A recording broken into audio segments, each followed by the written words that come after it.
Fondo, con Eduardo Campo. ¿Qué tal? ¿Cómo están? Muy buena tarde. Gusto en saludarlos aquí en Mega Noticias TVC.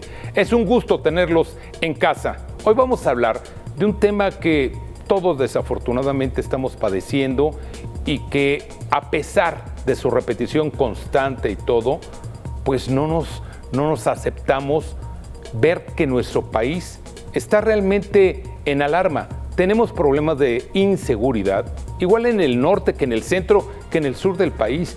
Y estos problemas, tristemente, parece que no tienen una solución inmediata porque no vemos desde la óptica del gobierno federal una política que esté dando resultados para esto. Y bueno, para analizar este punto de la inseguridad nacional desde la visión ciudadana, tengo el gusto de que me acompañen en esta ocasión aquí a fondo Francisco Rivas. Él es director del Observatorio Nacional Ciudadano, un especialista y conocedor a fondo y estudioso de este tema. Francisco, ¿cómo estás? Muy buena tarde. Estar con ustedes y con el auditor. Ya está, perfecto. Ya. Buenas tardes, un gusto estar con ustedes y el auditorio. Gracias. Y Manelik Castillo, un hombre que ha pasado de la teoría a la práctica, un conocedor de las Fuerzas Armadas de este país, de lo que realmente significa cuando uno habla de la policía, de la Guardia Nacional, del Ejército, de la Marina. Manelik, ¿cómo estás? Es un gusto tenerte. Igualmente, Eduardo, siempre es un placer estar en tu espacio y más compartiendo este momento con Francisco Rivas, a quien aprecio y respeto. Pues muchas gracias, Manelik. Sin más, Francisco, ¿qué? Hemos visto una escalada permanente en la cuestión de la inseguridad. No es exclusiva ni propia de la administración, de esta administración de López Obrador. Sin embargo, sí hemos visto que los números se van realmente disparando de manera, pues, alarmante. Efectivamente, José Eduardo, México es un país que ha tenido una historia de violencia. Una historia de violencia que trasciende las últimas 3 administraciones. Hay que recordar que, pues, históricamente el homicidio doloso en los años 50, 60 tuvo altas tasas. En los años 80 tuvimos una crisis de robos y de violencia, principalmente en algunas áreas urbanas como la capital de nuestro país, que en los años 90 vimos las primeras olas de secuestro muy importantes y muy violentas, y si bien el homicidio doloso tuvo una disminución sostenida hasta el inicio del sexenio, hasta el primer año del sexenio de Calderón, a partir de ahí hemos visto un crecimiento no solo del homicidio, sino de otros delitos. Estábamos acostumbrados a ver, y particularmente en esa administración, estábamos acostumbrados a ligar la violencia con la delincuencia organizada que se dedicaba al trasiego, a la venta de drogas, y a partir de ahí, pues hacia el final de la administración de Calderón empezamos a ver todos los delitos bajar, tenemos una recuperación importante de la seguridad. Perdóname que te interrumpa aquí. ¿Sí fue real realmente este descenso? ¿Sí podemos hablar de que real. Se no había una constante ya hacia la baja? Sí, fue una realidad. Hacia finales del 2011 empieza a haber un comportamiento consistente a la baja, no solo en el homicidio, sino también en otros delitos. Y esto más o menos se mantiene con una crisis de secuestro que tuvimos en 2013, pero digamos que el homicidio y los robos se mantienen en una lógica de disminución sostenida hasta abril de 2016. Y es en abril de 2016 cuando se rompe la conducta a la baja del homicidio y empieza una escalada.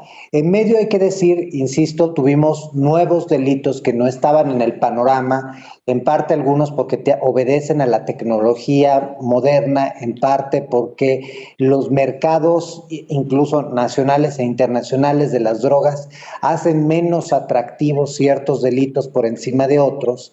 Pero lo cierto es que, como habíamos tenido al país hoy, nunca lo tuvimos. Los años más violentos de la historia de nuestro país son precisamente los de esta administración. En poco menos de 40 meses llegamos a 117,000 víctimas de homicidio doloso, de las cuales más de 12,800 son mujeres. Tenemos a más de 58,000 personas desaparecidas solo en este sexenio, es decir, en este sexenio hemos tenido más desaparecidos que en 60 años de historia mexicana. Caray, pero qué dato. nos encontramos con 500 municipios controlados, por lo menos 500 municipios controlados por la delincuencia organizada, que controlan a las autoridades municipales, pero controlan los mercados lícitos. Tenemos las carreteras bajo el control de la delincuencia organizada, la trata y el tráfico de personas. Tenemos una escalada, insisto, en la extorsión diversificada en muchas formas. El secuestro, si bien en la estadística oficial parece a la baja, en la realidad, si nosotros volteamos a ver el secuestro, más otra figura que es la de otras privaciones ilegales de la libertad, vemos un crecimiento de las víctimas privadas precisamente de la libertad. Tenemos a la delincuencia que se metió en las elecciones pasadas con toda claridad, y así podríamos irnos a un sinfín de delitos, los delitos cibernéticos y otras formas de delitos, como son los delitos en contra del medio ambiente que nos preocupan y que hoy nos presentan pues este escenario de absoluta crisis en donde a partir del año pasado algunos estados que se habían recuperado o que eran particularmente tranquilos, como es el caso de Zacatecas, pues hoy se encuentran sumidos. Sí, claro.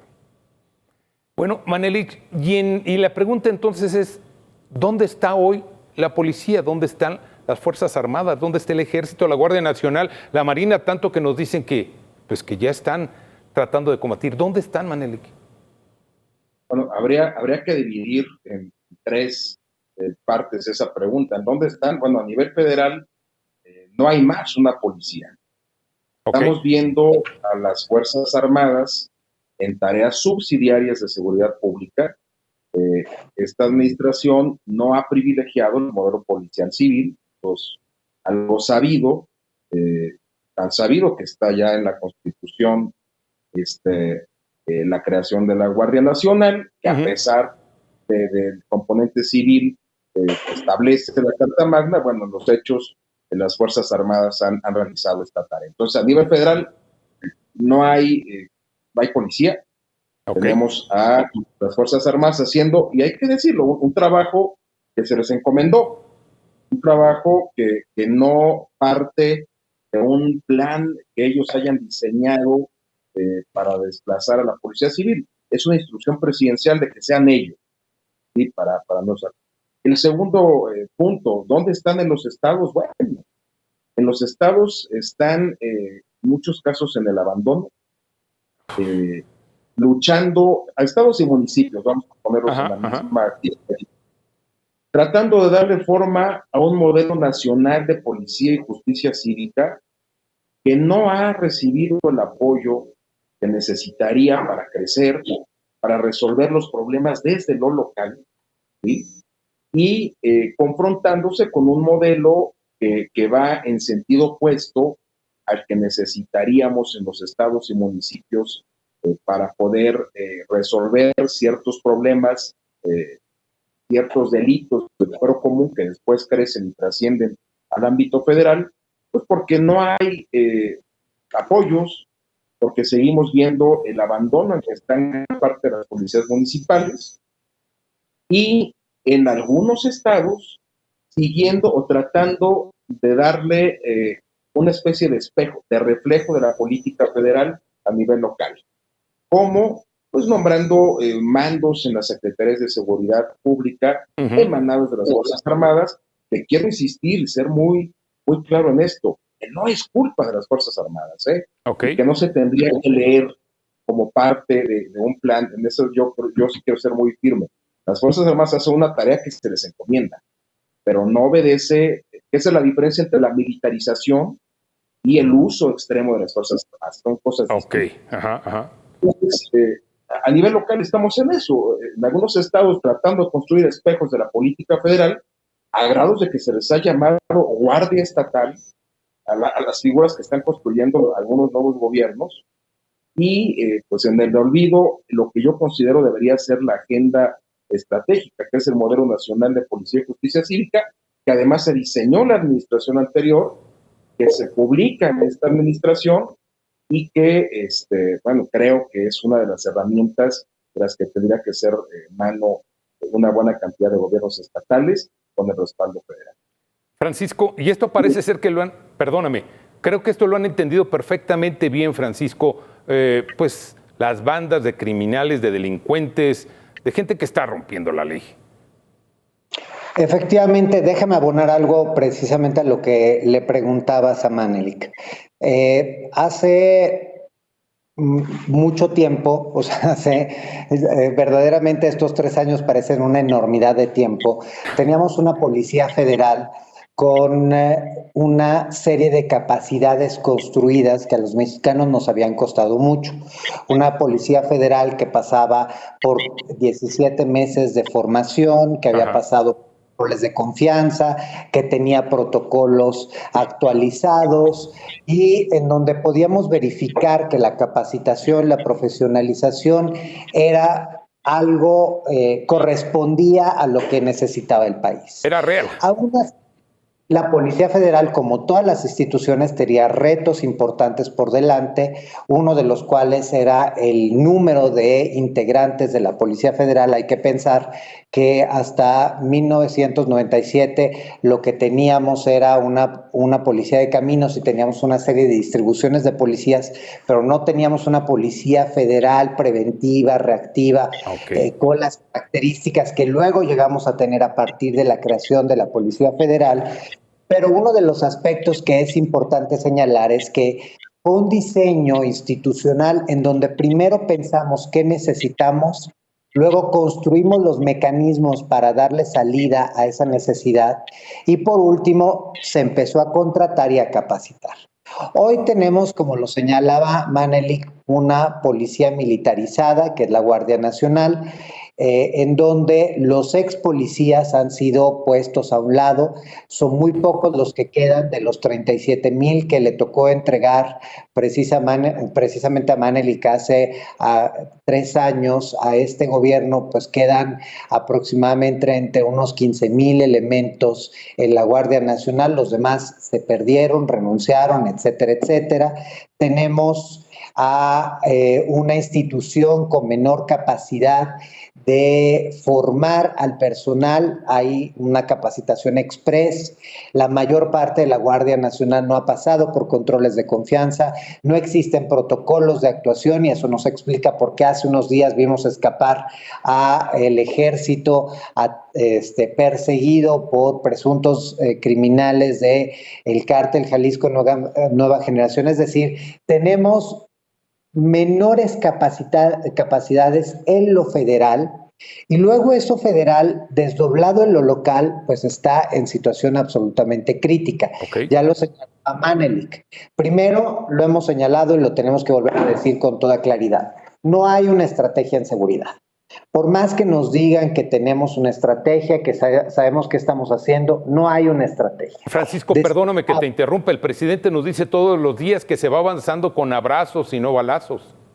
Efectivamente yo creo que los abrazos fallaron hace unos días, porque cuando los estaba baleando el Cártel Jalisco Nueva Generación, yo no vi a ningún soldado pararse y agarrar a besitos a los delincuentes, no vi a nadie apapacharse y decirse te voy a acusar con tu abuelita por estarme baleando. Entonces, ¿sí hay una política o tú crees que es una política fallida? No, esa no es una política, ese es un discurso. La política implicaría acciones, definiciones y recursos. Y también los recursos, como ya lo comentaba Manelik, que están en su mínimo histórico.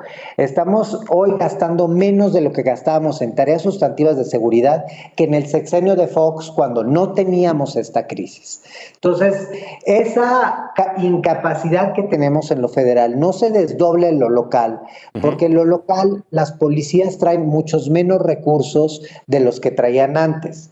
Si hablamos además de las policías municipales, es el segundo año consecutivo que tenemos 0 pesos con 0 centavos para su fortalecimiento. Y no solo ese es el problema. El otro gran problema tiene que ver con la impunidad. Un delito que no se persigue es un delito que está destinado a crecer. Y en ese sentido, si empezamos a hablar de la Fiscalía General de la República, todo lo podemos decir con claridad. La Fiscalía está concentrada en combatir a los enemigos personales del fiscal o a los adversarios políticos de este gobierno. Pero la caída en aseguramientos, en detenciones, en carpetas de investigación, lo que nos señalan es simple y sencillamente una falta de voluntad del gobierno federal por hacer cumplir la ley. Y luego ese desdoble en lo local es dramático porque hoy las fiscalías locales traen aproximadamente un 30-40% menos de recursos que el sexenio pasado, y las fiscalías siempre han sido el pie más débil del cuerpo de seguridad, porque le pedimos mucho a la fiscalía y le damos muy poquito. En México, cada ministerio público tiene por lo menos a su cargo 250 carpetas de investigación. Ajá. Faltamos en tecnología, en reactivos, en peritos, en policía de investigación, en profesionalización. ¿Cómo pretendemos que con esas pocas capacidades podamos avanzar?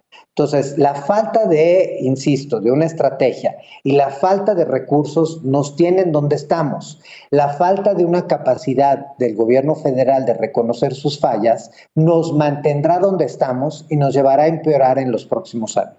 Manelik, con esto que nos está diciendo Francisco y con la experiencia que tú tienes en el campo, en el ejercicio, en el estar dentro de estos cuerpos policíacos, ¿realmente tú consideras también que llamar a la política de abrazos y no balazos o a la narrativa de abrazos y no balazos es solamente una cuestión discursiva que no representa ninguna acción realmente, ninguna estrategia y ninguna política para combatir la inseguridad? A ver, absolutamente. Vamos a decir las cosas tratando de rescatar la parte positiva. Exacto. A ver. El presidente ya no es un misterio en ese sentido, ¿no? Me parece que el discurso de buena voluntad que esbozó en algún momento en que quiso asumir que su voz sería escuchada por absolutamente todos los sectores y su mensaje captado, ha resultado un aliciente para una criminalidad que no solamente no entiende el mensaje, sino que no le interesa. No le interesa, exacto. No le interesa. Hay un nivel de criminalidad organizada que se mofa de las buenas intenciones de un gobierno que les dice y les llama a portarse de manera correcta. Y ahí yo quiero rescatar, si nosotros vemos en el futuro los libros de historia y los historiadores del año 2090 estudian esta etapa del gobierno del México, de lo que se llamó la Cuarta Transformación, rescatarán quizás un discurso en el que el presidente llamó, no por debajo de la mesa, sino en el más alto de los pedestales de la tribuna del Estado, al crimen organizado a portarse bien, a decirles que el Estado estaba dispuesto a trabajar en otras aristas, en dar becas, en dar apoyos, en trabajar en los temas forales y pedirles a cambio de ello que se porten de manera correcta.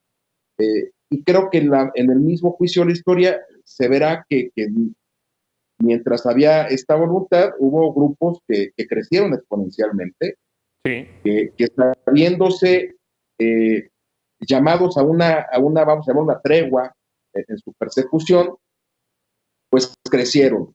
Ahora, en los hechos, Eduardo, y también hay que rescatarlo, hay tareas y trabajos que han implicado inteligencia y acciones táctico-operativas de primer nivel, que por ir en contra de ese discurso hemos dejado de apreciar, y yo sí lo quiero decir. Hay detenciones que han pasado de largo, que se les ha mencionado, pero como van en contra del discurso, dejamos de ver.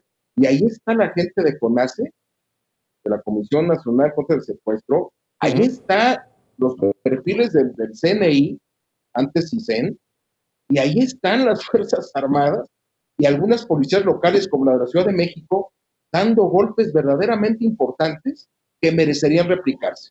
Sí, sin duda, yo creo que es muy cierta estas últimas afirmaciones, pero ahorita Francisco nos decía algo que también la gente ya lo percibimos, 120,000 homicidios o delitos o acciones fuera de la ley que cometen este tipo de personas, pues por muy lado positivo que le querramos ver, simple y sencillamente decimos, ok, qué bueno que se pudo avanzar en esta línea, pero a mí lo que me interesa, que es diario, la seguridad diaria de mi colonia, de mi zona, de mi cuadra, pues yo veo que se está poco a poco desmoronando. Francisco, entonces, ¿en dónde estamos? Tal vez, como nos dice Manelik, y aquí quiero ser muy claro, el tal vez, porque es el conocimiento de un profesional, pero la realidad nos está rebasando, Francisco. Efectivamente, nosotros tenemos una serie de observatorios en lo local, contamos con una red de 33 observatorios que nos comparten puntualmente lo que está ocurriendo a lo largo del país. Creo que Manelik hace bien en subrayar que no todas las Fuerzas Armadas, no todas las ex áreas de Policía Federal o todas las policías estatales o incluso municipales se encuentran echadas para atrás, y coincido con ello, y hay que reconocer a aquellos patriotas que hacen lo que pueden con lo que tienen. Okay. No obstante, pues eso no es suficiente, y si vemos los números, pues nos estamos dando cuenta de un fracaso absoluto. Insisto, para mí 500 municipios en donde controla la delincuencia organizada y no el Estado mexicano, o sea, me parece un dato estremecedor, porque en esos municipios, si yo quiero vender huevo, quiero vender pollo, quiero vender refresco, quiero vender limón, no lo puedo hacer, lo hace un actor en particular, y lo hace precisamente porque tiene la cercanía con la delincuencia organizada. Claro. Entonces, y en esos municipios es donde cuesta mucho más caro comprar huevo que en la Ciudad de México, y son generalmente los municipios más pobres del país. Entonces, pues los más pobres son los que están pagando más los efectos negativos de la delincuencia. Estamos teniendo secuestros de 2,000, 3,000 pesos. Esa es la gran mayoría de los secuestros que están sucediendo en este momento. No 2 o 3 o 10 millones de pesos. Estamos hablando de pocos miles de pesos, y ahí el daño principal para una víctima es el daño patrimonial. Nosotros tenemos un área de atención a víctimas, y lo que nos sorprende es precisamente que la mayor parte de personas ya ni siquiera percibe esa sensación del peligro y ese trauma que la mayor parte pensaríamos ante una privación ilegal de la libertad. No te dicen, me quitaron 3,000 pesos y ahora ya no voy a poder comer. Ese es un dato estremecedor.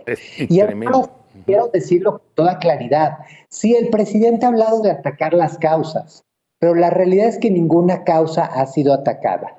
Si nosotros vemos las transferencias económicas a los grupos de interés y a los grupos que hoy el presidente privilegia a través de estos programas sociales como Jóvenes Escribiendo el Futuro, Jóvenes Construyendo el Futuro, Sembrando Vida y cuanto más hay, no hay una correspondencia entre incidencia delictiva, jóvenes en conflicto con la ley, grupos delictivos operando y la distribución de recursos. El dinero se está dando donde hay distritos electorales más importantes, no donde hay más pobres.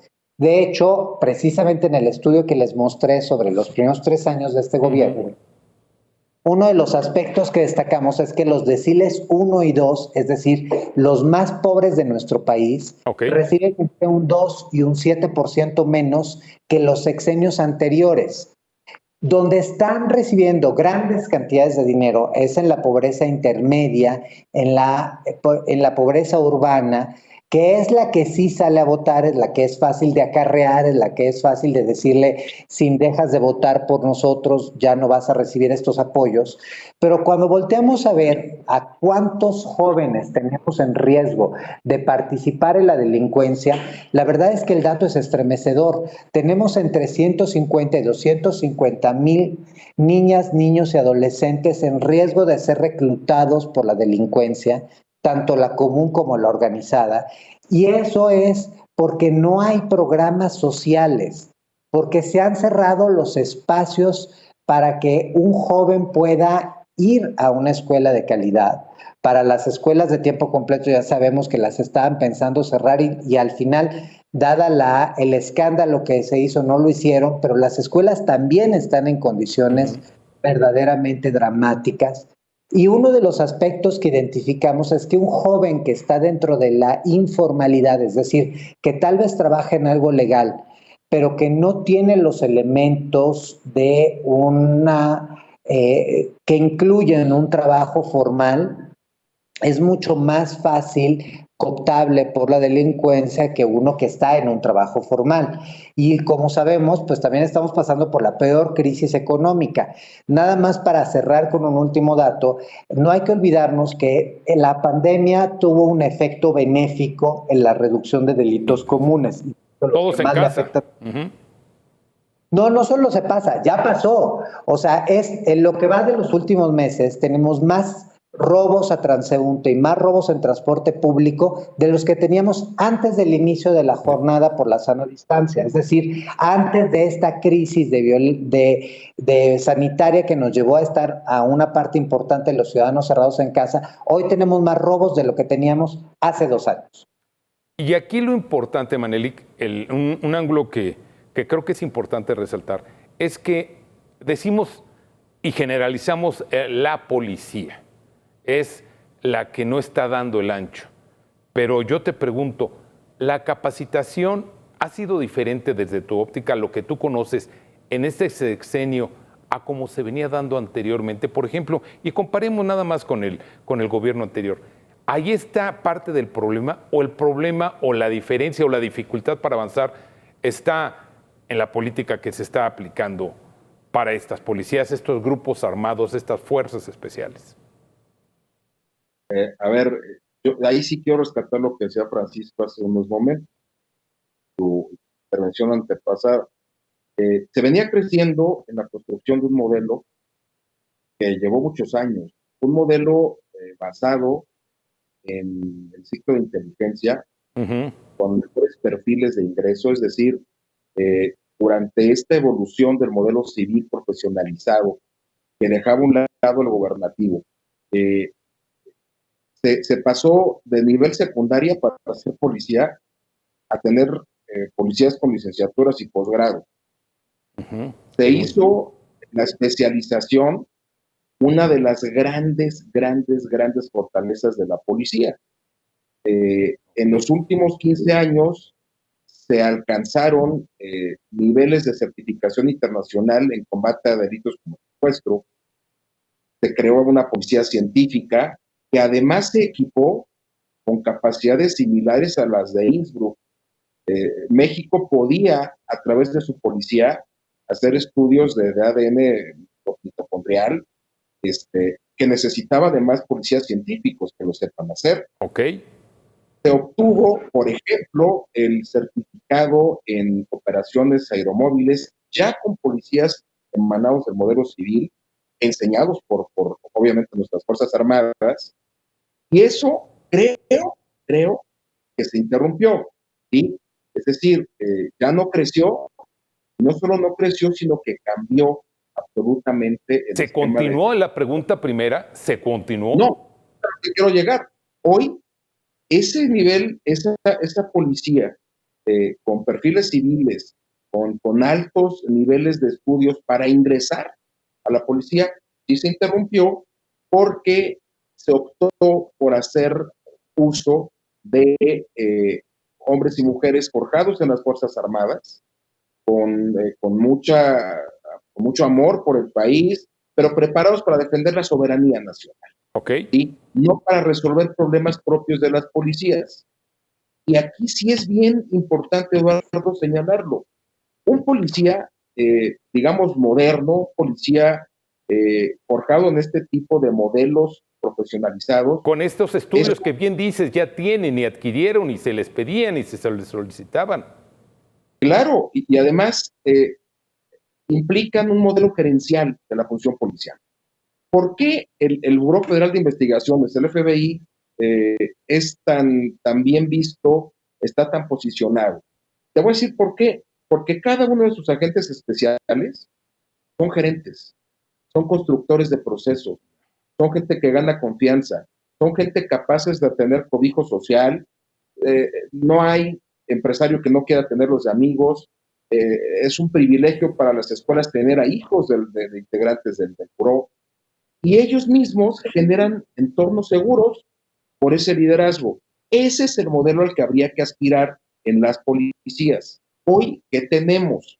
Tenemos a una Guardia Nacional que creció en estado de fuerza casi 3 veces lo que se tuvo de la Policía Federal, pero funcionando orgánicamente como lo hacen nuestras Fuerzas Armadas, moviéndose en escalones muy grandes, haciendo presencia, pero eso no se traduce en capacidades de investigación, de inteligencia y gerencial. Entonces, regresando a la pregunta original, obviamente ya no se continuó ese modelo. Se criminalizó el modelo civil, se le tachó de ineficaz, se le ha tachado de corrupto. Sin embargo, me parece que hay muchas cosas que deberían de rescatarse, y quiero ser optimista. Con los datos abrumadores que está dando Francisco y otras instancias, es notorio que hay cosas que no marcan bien. Me parece que la evidencia nos dice que se tiene que corregir el rumbo. Y yo, tú lo sabes, Eduardo, quiero ser propositivo. He estado de los dos lados y me encantaría pensar que todavía hay tiempo de llamar a estos que siguen inmersos en la Guardia Nacional, que saben investigar, que saben realizar la función bajo un matiz gerencial y que pueden crecer en capacidades de investigación e inteligencia en beneficio de detenciones de alto nivel, de desarticulación de grupos de crimen organizado con las mejores prácticas, como se detuvo a la puta, por ejemplo, o como se detuvo, bueno, a muchos, no quiero hablar de delincuentes, pero como muchas detenciones que se hicieron y que hoy se siguen haciendo y que por no ser compatibles con la agenda, dejan de hacer esto algo aspiracional. O que también no se hacen, Manelich, perdóname, o que también no se hacen. Yo te puedo asegurar que hay por lo menos, Eduardo, 4 detenciones muy relevantes que se han hecho el último año, que merecerían ser analizadas con mayor profundidad, porque se vuelve aspiracional. A los que nos apasiona esto, Eduardo, te voy a poner un ejemplo, y perdón que regrese con el tema de la tuta, porque ya dije ese nombre. Cuando se detuvo la tuta y empezaron a correr las historias de todo lo que se hizo para dar con él, hubo muchos policías que querían que se les encargue el siguiente objetivo. Se volvió aspiracional, trabajar sin disparos, en una detención limpia, con inteligencia, con análisis, y eso es lo que nosotros hubiéramos querido que continúe. Ya no es así, vamos a lo propositivo. Ahí están los perfiles. Lo que se necesita ya existe. Ojalá que con críticas como las que se hacen muy correctas desde el Observatorio Ciudadano, de otras instancias, de analistas importantes del World Justice Project y otros más, se recapacite y se les dé esta oportunidad de que desde la Guardia Nacional, que es lo que existe hoy, y las policías estatales que están urgidas de ese apoyo, se pueda construir seguridad a este nivel de excelencia. Vamos a hacer una pausa, el tiempo es implacable en la televisión, pero déjenme nada más les pido un sí o un no. ¿Estamos a tiempo de rescatar a este país de la inseguridad en la cual estamos inmersos, Francisco? Sí. Manelich. Absolutamente. Una pausa, regresamos.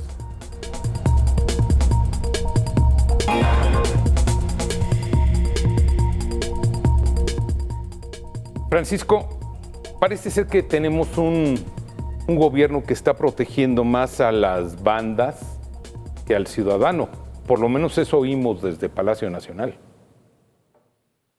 A ver, quiero empezar, antes de retomar alguno de los temas que dijo Manelich, que me gustaría nada más profundizar porque me parecen relevantes para esta pregunta misma que nos haces.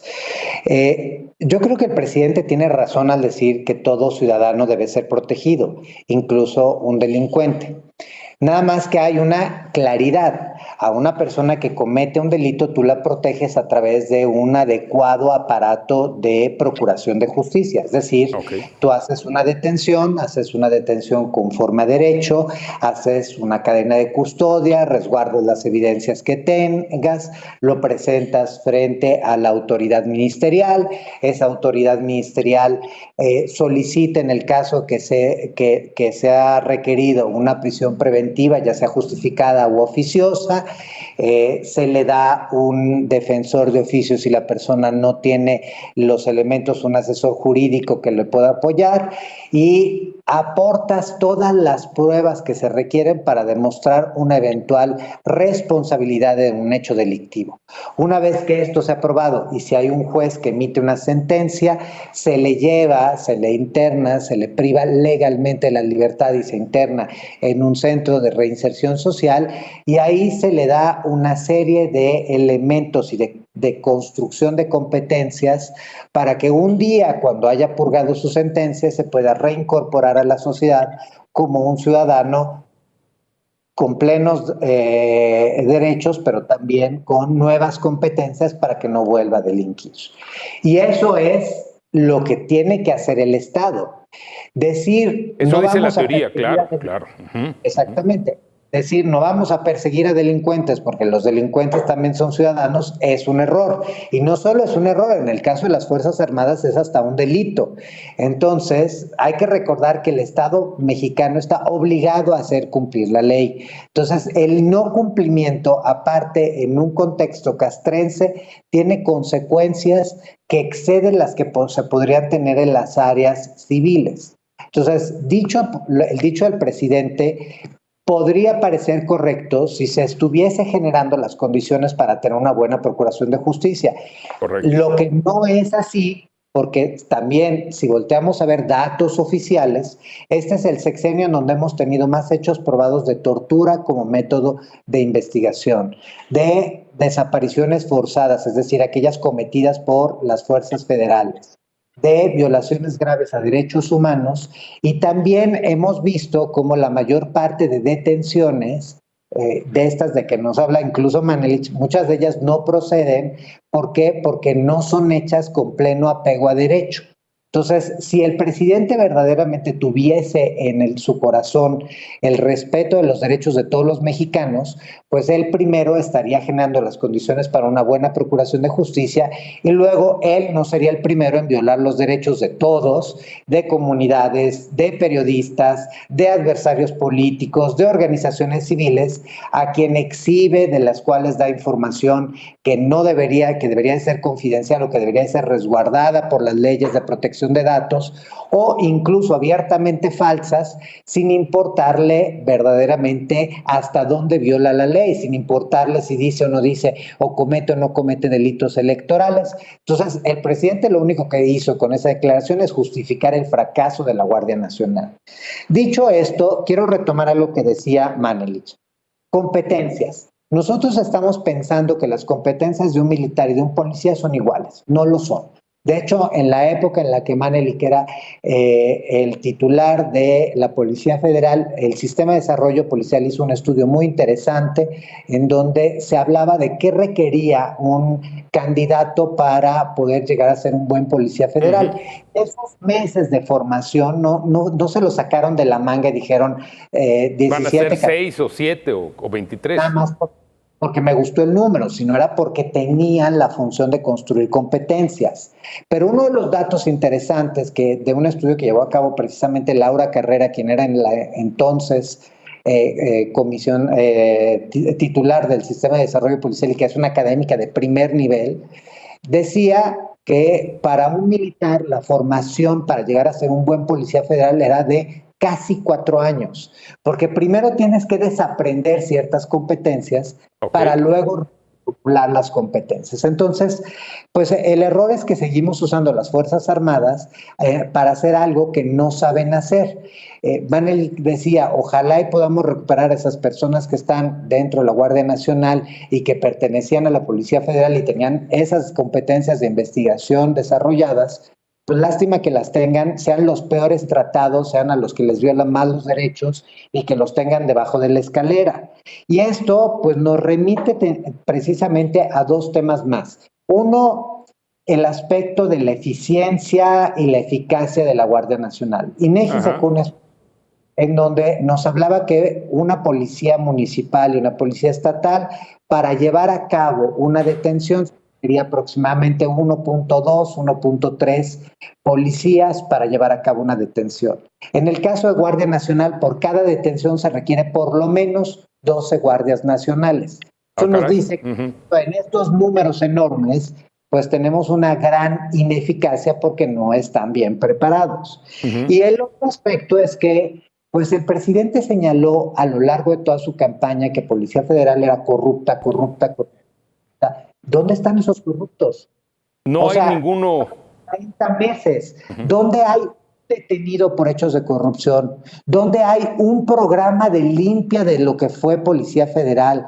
¿Dónde están los ex asuntos internos puestos precisamente a esclarecer esa red de corrupción de la que tanto habló el presidente y de la cual no tiene una sola prueba? Entonces, pasaron a la Policía Federal completita a la Guardia Nacional. Les cambiaron el uniforme nada más.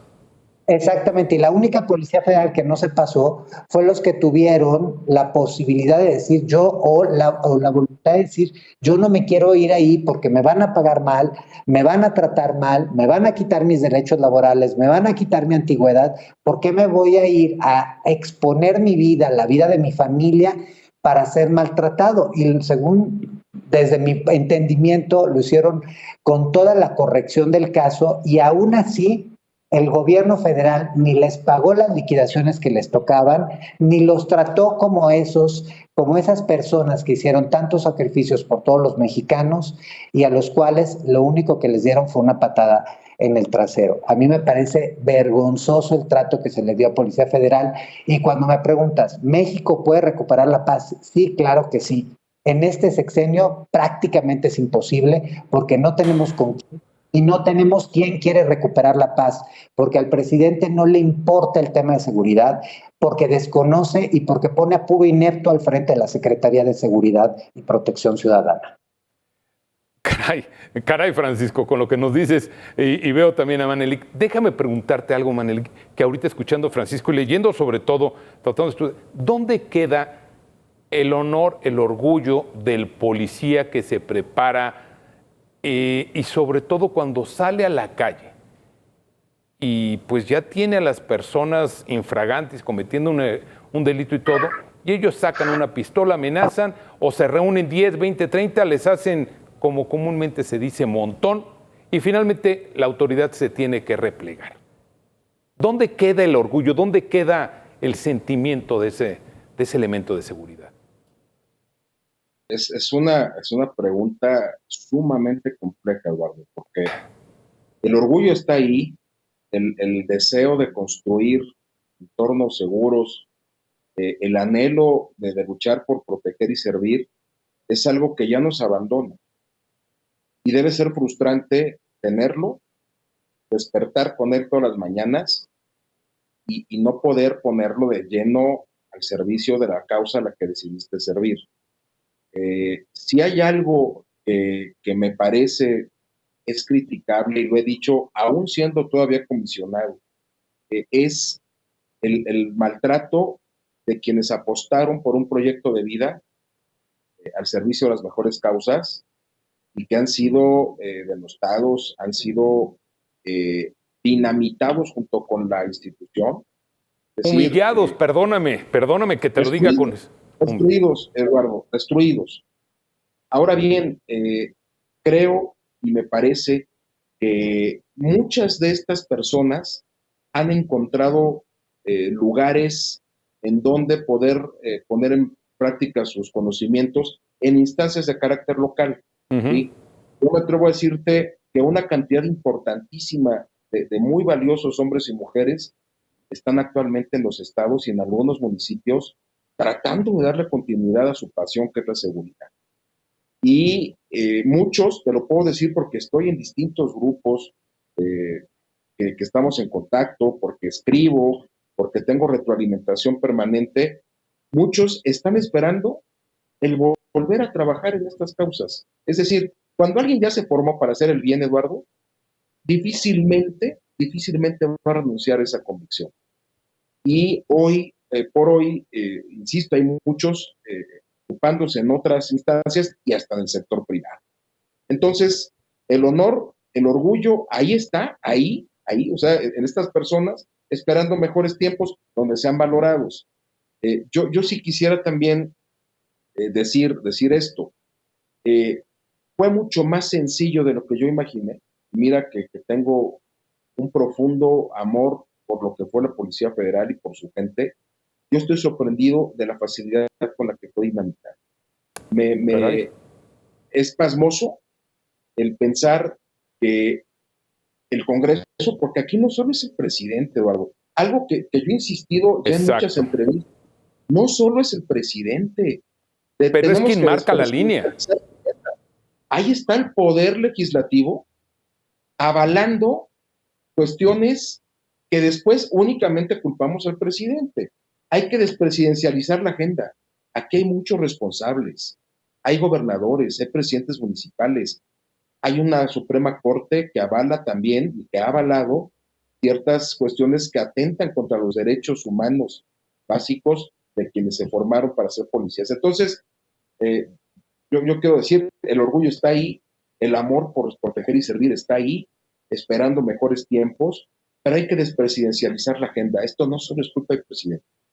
Habemos que ser críticos, encontrar también el poder legislativo. A ver, ¿quién opuso resistencia en el Congreso a la Guardia Nacional?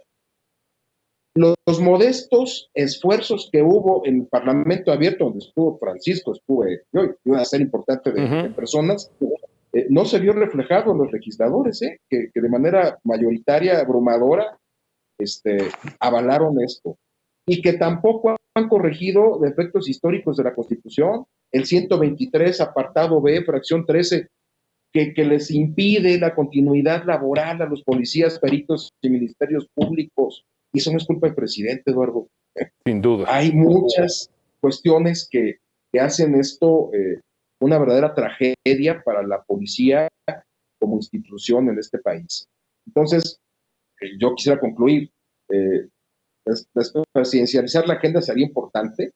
Y con respecto a la pregunta inicial, si el gobierno protege con el discurso de derechos humanos a los criminales, me parece más bien que era innecesario llegar a ese nivel de pronunciarse en favor de protegerlos, porque pareciera ser condescendiente con ellos. Yo creo que es un discurso que tiene que modificarse y sí transformarse. No riñe tutelar derechos humanos con ser firme en los mensajes hacia el crimen organizado. Ellos son los que están generando las tragedias. Ellos son los que matan, los que agreden, que roban, los que mancillan, muchas cosas. Entonces, creo que por ahí dejaría esta intervención.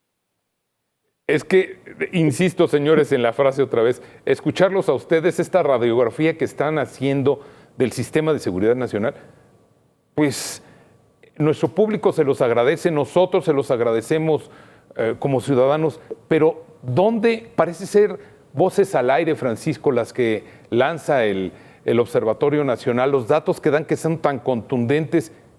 Y la pregunta es, entonces, ¿dónde está la estrategia de seguridad?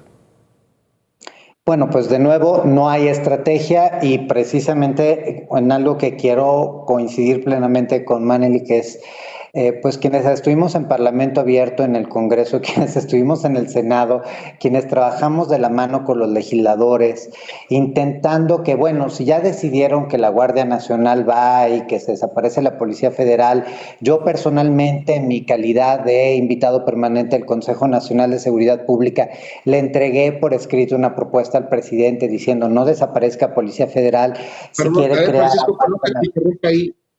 ¿cuántas veces ha sesionado el Consejo? No, ya no sesiona. Ese es un dato por sí mismo, perdón la interrupción. Pero por favor. No, ya, gracias, nada más para eso. No, y no solo eso, o sea, cuando llegó a sesionar el presidente, ha sido el primer presidente que yo recuerdo la primera vez llegó al final de la sesión y dio un mensaje, la segunda vez llegó, dio un mensaje y se fue, o sea, es decir, no escuchó a los gobernadores, a los alcaldes, a la sociedad civil, a los otros poderes, no nos escuchó. Y cuando yo le entregué la propuesta, literalmente le expliqué por qué era importante y por qué era prácticamente imposible cambiarle las llantas a un carro cuando está en movimiento y necesitábamos por lo menos sostener a Policía Federal todo este sexenio mientras se hacía la construcción de una sólida Guardia Nacional. Y la verdad es que pues no hubo diálogo, pero no solo eso, recordemos que en el Senado a la sociedad civil que estábamos ahí nos pasaron un dictamen que era el que se suponía que se iba a aprobar, en donde quedaba un mando civil claro y bien definido en la Guardia Nacional, y hasta salimos a celebrar como sociedad civil y 3 doritos después aprobaron una cosa diferente a la que nos pasaron a nosotros. Entonces, pues sí, el problema es que no tenemos contrapesos. El legislativo no ha hecho su trabajo de auditoría, de llamar a cuentas a las autoridades, no lo hizo cuando se liberó al hijo del Chapo, no lo ha hecho ahorita en todos los casos en donde, pues insisto, la Guardia Nacional vio los narcobloqueos en Zacatecas, en Michoacán, en Colima, en Baja Sinaloa, en Sinaloa, y no operó, no lo hizo ahorita después de este hecho tan vergonzoso en Nueva Italia. Es decir, el legislativo tampoco ha cumplido con su función, el judicial y en particular la Suprema Corte no ha cumplido. Sí, lo ideal sería quitar al presidente de una política de seguridad. El problema es que el presidente hoy avasalla a los otros poderes, y los otros poderes y la oposición en los otros poderes, pues la verdad está tan fragmentada y debilitada que tampoco tiene propuestas concretas. No hay estrategia, no hay recursos y tampoco hay diálogo, porque sí hay un ejercicio sistemático por callar a las voces críticas. O nos callan a través de auditorías del SAT, o nos callan amenazando, por ejemplo, las organizaciones que no recibimos y que nunca hemos recibido un peso de gobierno, amenazan a nuestros donadores, amenazan a donadores internacionales. Es decir, nunca habíamos tenido tampoco una situación tan grave de intención de silenciar a los mexicanos, pese a que hoy estamos en el peor momento de seguridad de la historia y las cosas siguen empeorando. Manelik, cuando estamos en un momento así como mexicanos, recordamos en las cuestiones de inseguridad, pues difícilmente estas grandes capturas, como tú nos mencionabas. Lo que nos viene a la mente es, bueno, ¿y qué pasó entonces? ¿Por qué dejaron a Ovidio Guzmán? ¿Y qué pasó? ¿Por qué permiten lo de Nueva Italia que decía Francisco? ¿O por qué permiten lo de Guanajuato? ¿O por qué permiten eso? Entonces, ¿qué podemos hacer como sociedad civil cuando vemos que sí debe de haber muchos logros y muchas acciones importantes internamente, pero que no se están reflejando en el diario que hacer? Bueno, por lo pronto seguir estudiando el fenómeno como lo está haciendo el Observatorio Nacional Ciudadano y otras instancias, no quitar el dedo del renglón, pero sobre todo y muy importante, Eduardo, construir propuesta. Me parece que si hay algo que yo tengo que reconocer es que la diferencia entre ver las cosas desde la academia, desde el análisis externo, a verlas a nivel de campo, sí es mucha. Ok. Y para lo que se tiene que hacer es bien valioso el acompañamiento de la sociedad civil.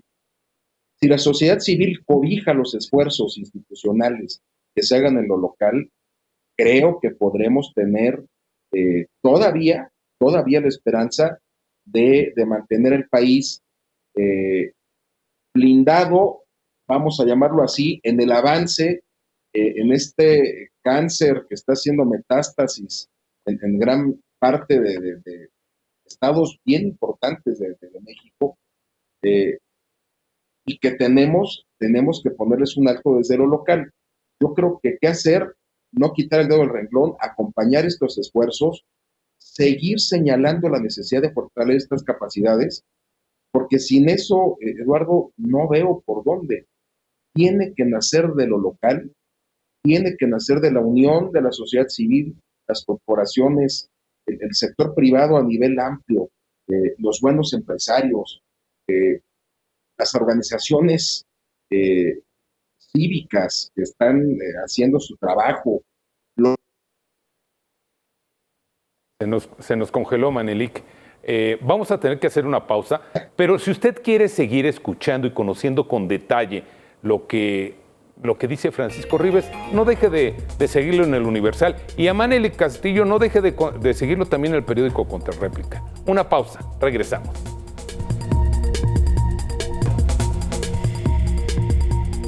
Está actuando en contra de sus intereses. Manelik, se nos congeló la imagen. Para concluir rápidamente, 30 segundos, tu idea, por favor. Bueno, no sé hasta dónde se quedó, pero yo decía que mientras la sociedad civil acompañe los esfuerzos serios que se hagan desde lo local, hay futuro y hay esperanza. Es el camino, no encuentro otro, un modelo profesional acompañado, bien acogido por los sectores productivos, por los buenos medios de comunicación, y ahí es donde nacen las buenas corporaciones. Ojalá que así sea. Tiene que partir de lo local, Eduardo. Ahí tiene que partir.